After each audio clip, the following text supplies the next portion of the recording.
Chapter 9. Davy left a ton of meat in the fridge. "What do you say?" she asked. "We have this tenderloin over a fire? Cook it on a stick?" Sure, I said.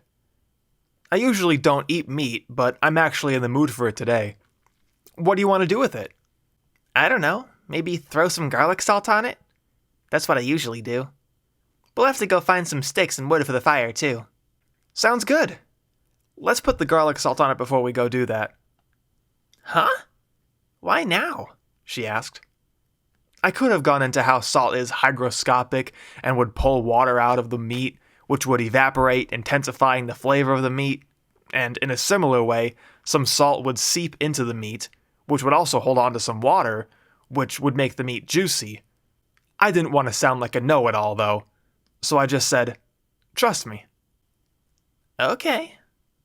So she pulled the meat out of the fridge. "Do you have knives and a cutting board here?" I asked. Yeah. And she pulled those out too. So I took the butcher knife and sliced the meat into chunks that would take between 2 and 3 bites to eat, or what I thought should be able to fit on a stick. I just cut it how I usually cut meat for kebabs. "You're making that look really easy," she said. "You're making me nervous throwing that knife around." "What do you mean?" I asked. I thought what I was doing was normal. "You're cutting it so fast. You're like a friggin' ninja." She watched me like I was playing a sonata on a piano or something. She was mesmerized by me cutting up meat. It felt really good to impress her, even though it wasn't for anything special. We spent a little while out in the forest collecting wood for the fire. She made a point of getting all sizes of wood, from tiny little twigs to full-on logs. We took them all to a little circle of rocks not too far from the cabin. "You ever chop wood before?" she asked. "Never," I said. "I'm a suburbanite. I'm new to all this." "Well, you should be good at it. You've been exposed to testosterone your entire life. Thick bones, wiry muscles, strong tendons." She stared at me for a moment. "I'll show you how." So she set up a log on top of an even bigger log. She grabbed this big axe and ran a small stick against it for some reason. "Measure up." She extended her arms with the axe and measured how far she was from the log. "Bring it around. Build some momentum." She swung the axe around her back, then brought it down from above her head. Thwack! The axe was buried deep into the log. She tried to pull the axe out, but it was stuck. So she swung it again and again, with the log attached, until it finally split in two. "How about you give it a try?" So I did exactly what she told me to. My swing went right through the log, splitting it in two immediately. "Ugh," she said. "I'll go grab sticks. Do that to 2 or 3 more of them." So I did as she asked. She shortly came back with 2 long sticks.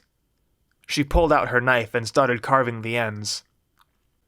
Then she took all of the small sticks we had gathered and put them in the center of the circle, then put the slightly larger sticks on top of those. She took a piece of paper, wrapped it into a long tube, and lit it with the lighter. She took the flaming paper and used it to light the sticks. Once they were lit, we put bigger sticks on, then the logs. "So you start with the small ones, then once those light you put the bigger ones on?" I asked. "Yep. Don't tell anyone I use paper, though," she said. We roasted our meat over the fire. The high heat was perfect for that lean cut of meat. "That's actually really good," she said. "I'm putting the seasoning on first on all my meat." "Except with hamburgers, maybe," I said. "It changes the texture." "Really? Dang. I'm glad you're here. You keep fixing all of my mistakes," she said, wrapping another piece of meat on her stick. I was confused by that. "What do you mean?" I asked. "You fixed my hand up, fixed my shoulder. We took that guy I ran over to the hospital. All kinds of stuff. You're showing me all kinds of new things." I chuckled. "Really? I'd say you're the one showing me new things." I hate guns personally, but it was really fun learning all of that stuff, shooting and all that. I appreciate the experience. You really smoked that hog. Pretty good shot for someone who's never shot a gun before. Really clean kill. Kill. Mandy, Yeah? what is it like to kill a person? She didn't hesitate to answer. It's not a big deal. The only rush is the knowledge that you got them before they got you. I take it the bank wasn't the first time, huh? She shook her head. And you've never been arrested or anything? Never faced any charges? I've been arrested a few times. There's so many scumbags to prosecute, the DA won't even look at me. Nobody cares if a wanted criminal ends up dead. I had a guy pull a knife on me once. Left his brains on the pavement. Rules of engagement. Don't ever attack anyone, because you never know who might be packing. I don't know. The guy was probably just hungry or something and needed money. Coddling like that is what keeps crime going. Kids, okay. They haven't learned enough. Adults? If you're 30 years old and you don't know how to not assault someone, we don't need you in our society. She was making too much sense to me. It made sense that a woman would want to empower herself to keep predators away, especially with the life she had. I wanted to disagree. I wanted to argue. But I couldn't. How many? People? She asked. Like 35. Holy what? 35? And there's never been any consequences? Not really. It's an easy case to make. People hate me, sure, but cops aren't usually inclined to arrest a woman who defended herself from an attacker. You've probably seen what the city's like, even though you've only been here a week. There's not enough people crazy enough to want to be a cop or detective in this city. How many people did you see dead this week alone? I had to take a second to think. A lot. Probably 20, 25. You should see what the holidays are like. Last Labor Day weekend, there were 115 murders. Gosh, I said. Why does anyone live there? You don't get it. What makes the city a dump? The streets? The air? A mystical aura? Is it cursed? No, Jace. It's the people that make a city a dump. They live there because they like crime. It's man's primal instinct. Tribal warfare. From the mafia down to street gangs, people just want to fight. Conflict is the natural state of man. I wouldn't want to disrespect the vets by saying I live in a war zone, but we have a higher murder rate than Afghanistan. That's awfully pessimistic, I said. That's what they all say. I'd say I'm more of a realist, I interrupted. She looked embarrassed. That predictable, huh? You're smart. Yes, I'm a realist. Realism is just pretentious pessimism, I said. Maybe. Maybe that's why I need you. I probably need some positivity, huh? She said. Probably. So, I don't want to put words in your mouth, but why do you stay in the city? She smirked and hung her head. She looked back up and gave her meat a bite. Maybe I'm a little sick. Maybe I'm asking for it. But I've never been one to let fear stop me from doing whatever the hell I've wanted. Besides, it's where I work. I've been meaning to ask that, I said. How did you end up becoming a health inspector? The health inspector. I don't know, really. I got all the answers correct on the test. They had all these requirements, this and that degree, blech. Screw that. I lied and told them I had a bachelor's degree and they gave me the job. Wow, I said. Yep, it's easy. Just walk around, check this and that, take a few notes, then do the math. Pays decent, too. I spend all of my money on guns and ammo, though. It's an addiction. If Lily didn't split the rent with me, I wouldn't be able to afford my habit. That 4.58 SOCOM is like $1.50 a round, and that's for the cheap stuff. The 10mm I shoot is $1 a round on sale. Ugh. I need to start shooting 22s for fun. What else am I going to spend my money on, right? I suppose, I said. What do you like doing? She asked. I like cooking. I like finding interesting things, I said. Like what? She asked. Like a hole-in-the-wall pizza shop that has the best breadsticks in town, or a cute coffee shop. Like the Arabica? She asked. We both chuckled at that. I could easily show you around, she said. I've been to all the restaurants. It's my job, after all. What else do you do for fun? I don't really know, I said. I've spent a lot of time studying. I've kind of forgotten what fun is. Oof, she said. That's actually really sad. Tears formed in the corners of her eyes. Wait, are you crying? I asked. Yes, I'm crying, she said. Girls cry sometimes, okay? And my shoulder feels weird after swinging that axe. You just want me to massage you again, don't you? I asked.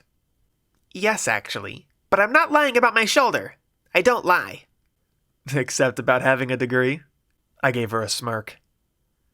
She gave me a wide-eyed frown. You bastard. She sat on the floor of the cabin as I massaged her shoulder. I could feel in her neck that she wasn't lying. She had messed herself up again. I hate being so fragile, she said. Her hair was right in my face. It smelled so good, I felt the need to tell her. Has anyone ever told you that you smell really nice? No, she said. Why? Do I? You really do, I said. She stood, grabbed my head, and sniffed it. I like how you smell, too. Thanks, I chuckled. She sat back down, and I got back to work. Oh, that feels good. Yeah. Mandy, please, don't make those sounds, I said. What do you mean? She turned her head as far as it would go to look at me. What sounds? Like, oh, and yeah. Oh. Was I doing that? Her skin suddenly became hot. I'm sorry, I didn't realize. It's fine. But I'm still a guy and all. Those sounds make me feel a certain way, I said. Not that I would ever do anything weird or anything. It just makes me feel, you know. I don't really know. Lily's yelled at me for the same stuff before.